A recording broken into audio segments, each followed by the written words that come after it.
Imagine a world where the pixelated simplicity of 8-bit heroes meets the sophisticated polish of modern indie craft.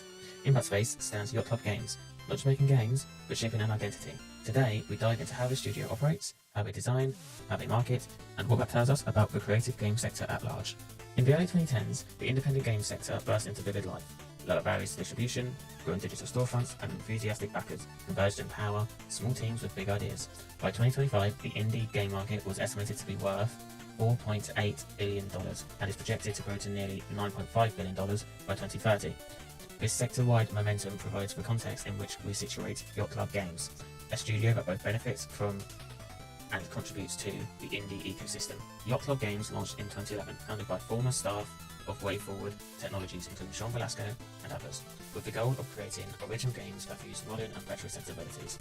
From the start, they positioned themselves not as a large AA publisher, but as a purpose-driven team of creators rooted in nostalgia, yet clearly forward-looking. This video essay will profile how Yacht Club Games operates, explore their flagship case study titled Shovel Knight, to illustrate key practices and relate their experience to broader creative sector dynamics. We will cover their design ethos, business model, competitive positioning, and the risks facing studios like this. Origins and vision. Yacht Club Games emerged out of a desire for creative independence.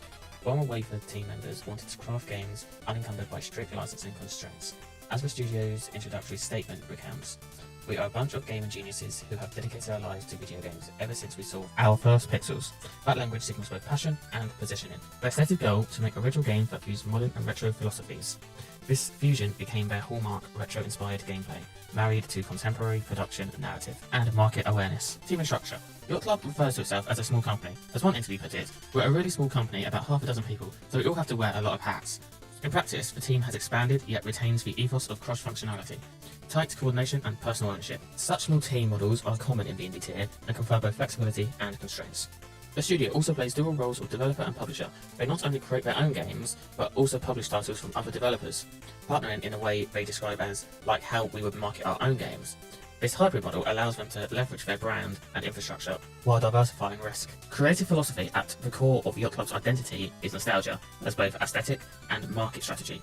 Reviews of Shovel Knight observe that it is a love letter to 8-bit gaming, honours and pays homage to Nintendo-era gaming, but still feels like the production of smart, contemporary development. The interplay of retro form and modern function becomes the studio's signature. In interviews, they emphasise friendly, polished gameplay. As one developer says, whenever we make a game, we're always trying to look for stuff to grasp onto, referencing NES titles. However, as critics note, Yacht Club do not simply replicate the past, they build upon it. This game would never have actually been possible on a system of yore. So in summary, Yacht Club Games is a compact development studio with a clearly articulated vision rooted in retro-modern fusion. Its small team culture enables agility and it applies a hybrid developer-publisher model to increase resilience. Founding a market entry, Yacht Club's breakthrough came with Shovel Knight's Kickstarter campaign, launched March 2013, with a goal of $75,000. They raised $311,502 from 14,749 backers, a fourfold over funding. Crowdfunding provided not only capital but proof of market interest and community engagement, an important signal in indie game finance. In broader context, indie studios face declining margins and rising saturation. The indie game market is forecast to grow at 14.5% CAGR to 2030, yet storefronts are increasingly competitive. Yacht Club entered at a moment of favourable dynamics, but have needed to maintain momentum since. Publishing and community. Yacht Club's marketing emphasises direct appeal to the retro enthusiast community. For example, in an interview about Rena the Hollower, marketing lead Celia Schilling described how the love letter to the Game Boy aesthetic was central to the pitch, and that team decisions were collaborative. This transparency helps build brand authenticity, important in indie credibility. The publisher side of business enables Yacht Club to extend their brand beyond first-party development, as when they help refine Cyber Shadow's narrative and world-building in conjunction with Mechanical Edge Studios, this value-added publishing model gives them another stream of revenue and brand extension. Sustainability and growth. Operating the middle market for indie games is increasingly challenging. According to the dev-to-dev data in 2024, AAA developers accounted for 53% of all indie revenues, squeezing smaller studios in the middle. Yacht Club is thus positioned between the very small hobbyist tier and the large premium indie tier. Their strategy has been to build an IP ecosystem around Shovel Knight, offering expansions and spin-offs rather than one-off releases. This supports longevity and brand recognition. Reviews note how Shovel Knight continues to cast a big shadow with multiple cameos and expansions. This IP consolidation is a key professional practice. Turning now to how Yacht Club's philosophies and practices manifest in a concrete product. Shovel Knight is an ideal case. Design and development. Shovel Knight was intentionally framed as a retro-style 2D action platformer, yet developed with modern sensibilities.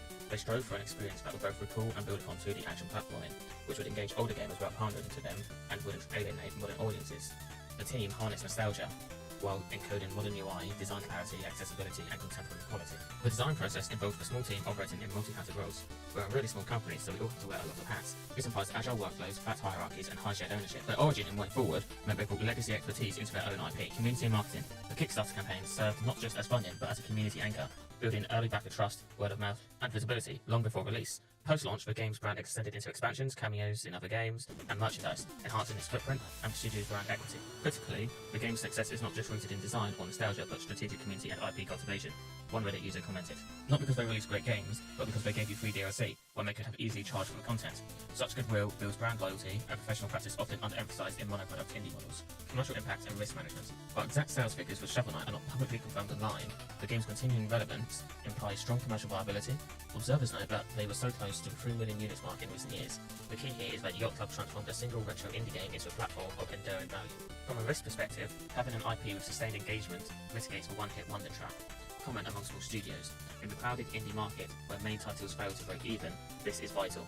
As PC Gamer reports, with over 13,000 new game releases on Steam in 2025, about 40% failed to earn back the submission fee. While not specific to Yacht Club, this underscores the broader volatility and importance of managing brand, community, and pipeline. Now we situate Yacht Club games more broadly. How do they reflect, challenge, or exemplify trends in the creative game sector? Independent studio ecosystem. Yacht Club stands as a mid-tier, not a solo playground developer, but also not a major publisher. They fit within the middle market segment, described by dev to dev. In 2024, this tier faced increasing competitive pressure as larger indies captured more of the revenue share. Yacht Club's IP-centric strategy enables them to stay viable. Their model of combining development, publishing, and community engagement aligns with contemporary indie professional practice. Small teams must diversify roles, build communities proactively, and treat marketing and funding as critical parts of design, not afterthoughts. Cultural and market positioning. Yacht Club's retro modern identity taps into cultural nostalgia while offering high production values. This positioning helps them stand out in a saturated market, where discoverability is a huge challenge.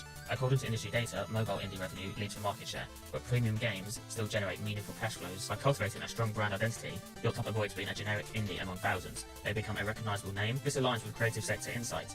Niche differentiation and brand authenticity are key to stand out in a crowded creative marketplace. Employment and skills development. From an employability standpoint, Yacht Club offers a model of small team where many hats practice.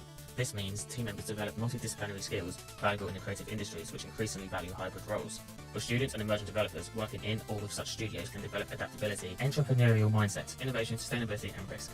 Yacht Club's decision to publish external games suggests a mindful diversification strategy. In creative sector thinking, this corresponds to adjacent innovation, extending core competencies into neighbouring opportunities to spread risk. Yet sustainability remains a challenge. As indie markets grow, discoverability becomes harder. Marketing spend rises and expectations for polish elevates. Yacht Club's retro branding may help, but does not immunize them from broader pressures. The industry research emphasizes key constraints for indie studios: resource limitation, for pre-release experimentation, limited access to user data, and competition from larger firms. Emerging trends watching their next title, Mina the Hollower, offers insight into how they respond. They adopt a Game Boy era aesthetic, leaning into darker themes, and collaborate in team-wide creative platform.